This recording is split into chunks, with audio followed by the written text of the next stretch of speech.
Bonjour et bienvenue sur le podcast Flamboyante. À travers ce podcast, j'ai ouvert un espace de parole dédié aux femmes qui entreprennent avec alignement et intégrité. Je choisis des entrepreneurs qui, à mes yeux, sont remarquables. Leurs entreprises ne sont pas cotées au CAC 40, elles ne passent pas à la télé, elles font le job parfois dans l'ombre. Pourtant, qu'est-ce qu'elles développent, inspirent et incarnent ? Un épisode de Flamboyante et Entrepreneur est diffusé un mardi sur deux sur toutes les plateformes. Partagé en mode thérapie entrepreneuriale, j'espère que ces parcours nourriront le vôtre autant qu'ils nourrissent le mien. Je suis Sabine Reynard, révélatrice de marque et d'être. J'accompagne les chefs d'entreprise à aligner ce qu'ils font à qui ils sont et non l'inverse. Je traduis en mots, en images, en vibrations, leur positionnement, leur univers de marque et tout simplement la mission qu'ils développent avec le cœur au quotidien. J'espère que cet épisode vous plaira. À bientôt! Vous êtes à un moment phare de votre carrière. Nouvelle stratégie, c'est une question de vie ou de mort. Ah oui, carrément. Le mot patronne, pour moi, c'est un mot très fort. Non, mais nous, les femmes, c'est pas pareil. Ah bon? Combien il te faut pour commencer? Et une fois qu'on est là, on est des patronnes et on s'entraide. Coucher double sur la com. On était tous à fond. Et je pense que tout ça est aussi lié à mon syndrome de l'imposteur. Ouvrir une boîte, et pourquoi pas?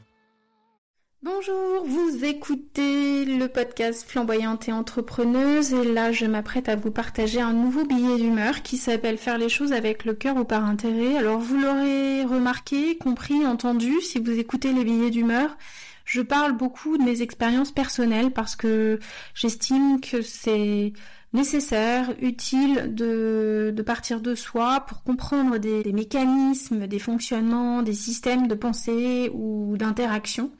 Et c'est aussi, je pense aussi, plus parlant pour vous de partir d'une histoire perso. Donc je vous raconte un peu ma vie, mais c'est pour la bonne cause. C'est pour vous transmettre des concepts que vous pouvez retransposer dans vos vies et auxquels vous pouvez vous identifier. Alors, ce billet d'humeur du jour s'appelle Faire les choses avec le cœur ou par intérêt et c'est parti. Je rencontre pas mal de galères à titre personnel depuis quelques mois et ce matin, à l'heure où j'écris cette newsletter, je souris. Je souris car cette dernière année, j'ai sollicité beaucoup d'entreprises, d'artisans, d'avocats, de juristes, d'agences immobilières, de banques et que j'ai eu l'occasion de constater d'où venait leur envie de m'accorder du temps et de m'aider. Alors je m'explique. Lorsque l'on émet une demande à des professionnels, il y a ceux qui prennent la demande en compte, fixent un rendez-vous, viennent, s'intéressent, écoutent, partagent leurs connaissances et envoient une recommandation ou un devis dans la foulée. Ceux qui prennent la demande en charge, fixent un rendez-vous, viennent, chiffrent et peinent à envoyer une offre après. Ceux qui tentent par tous les moyens de ne pas trop s'engager en organisant un rendez-vous téléphonique plutôt qu'un rendez-vous physique pour éventuellement s'investir après s'ils sentent que c'est porteur. Et ceux qui se contrefoutent de la demande ou vous envoient balader, puis quand ils comprennent qu'il y avait un vrai sujet, ne cessent de vous appeler, voire de vous harceler. Et moi, je sens et je sais d'où vient l'énergie. Je sais si les actions de ces professionnels sont intéressées, entre guillemets, ou si elles sont avant tout ouvertes, généreuses et non guidées par un appât de quelque nature que ce soit. Évidemment, chaque entreprise a à prendre soin de son temps et de son expertise, bien sûr. Il n'est pas question de répandre à tout vent son savoir-faire sans jamais être rémunéré. Pourtant, est-ce que l'on ne peut pas démarrer une relation par une action désintéressée avant de récolter ? De toutes les personnes que j'ai rencontrées, je sais exactement qui œuvre avec le cœur et qui travaille dans le but d'obtenir quelque chose. Cette différence de posture change absolument tout. Ça change tout car j'ai eu par exemple un excellent contact avec un agent immobilier il y a un an. Je l'ai rappelé pour avoir son conseil quand j'ai trouvé un bien immobilier dans une autre agence que la sienne. Il m'a accordé un moment et transmis des conseils précieux. Là, je viens de me dire qui puis-je appeler pour vendre mon bien et bien sûr j'ai pensé à lui. Je lui ai téléphoné, il se souvenait très bien de moi, il m'a accordé sans réfléchir un rendez-vous et vient vendredi pour effectuer une estimation. Si je vends mon appartement, c'est à lui que je confierai la vente. Parce qu'il ne faut pas croire, on se souvient de tout. On se souvient de l'amabilité, du service, de la qualité d'une recommandation ou d'un conseil, de la présence, de la fiabilité, de l'efficacité, de la disponibilité. On se souvient de tout. Et ce qui a été offert en mode gratuit, à un moment donné, se transforme en collaboration payante, quelques jours, quelques mois ou quelques années après, toujours. C'est comme ça que ça fonctionne. Ceux qui font tout par intérêt ont du souci à se faire, car les plus belles collaborations et le développement pérenne d'une société ne se font pas sur des one-shots, ils se font sur la constance de son service et de sa posture dans la durée. Combien de fois j'ai accordé 5 minutes de mon temps à une personne qui n'avait pas de projet clairement défini ou qui voulait juste recevoir un conseil et qui finalement m'a rappelé et avec qui j'ai développé une collaboration de dingue quelques mois ou années après. Une entreprise de valeur elle est là, elle est en place. On peut compter sur elle. Elle ne dérogera pas à ses principes.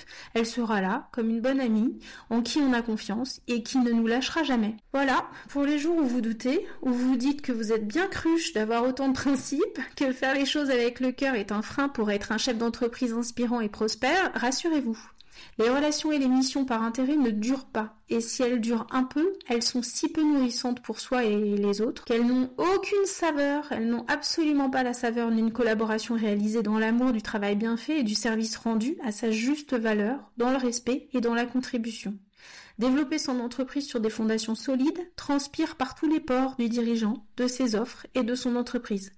Cet engagement me semble encore plus valable aujourd'hui et pour demain. Ceux qui travaillent avec le cœur se captent. Merci de transmettre ces ressources gratuites à un collègue, à un ami, à toute personne que vous connaissez qui peut avoir besoin d'entendre ces mots, d'entendre cette manière de penser. Et merci aussi de soutenir la visibilité du podcast en allant déposer des étoiles et un commentaire sur Apple Podcast ou sur Spotify. C'est vraiment essentiel de renforcer la visibilité de Flamboyante et Entrepreneuse pour que toute personne qui a besoin d'être éclairée, soutenue, nourrie dans le développement de son entreprise puisse avoir accès à ces ressources. Merci pour votre fidélité, merci pour votre écoute, je vous dis à très bientôt.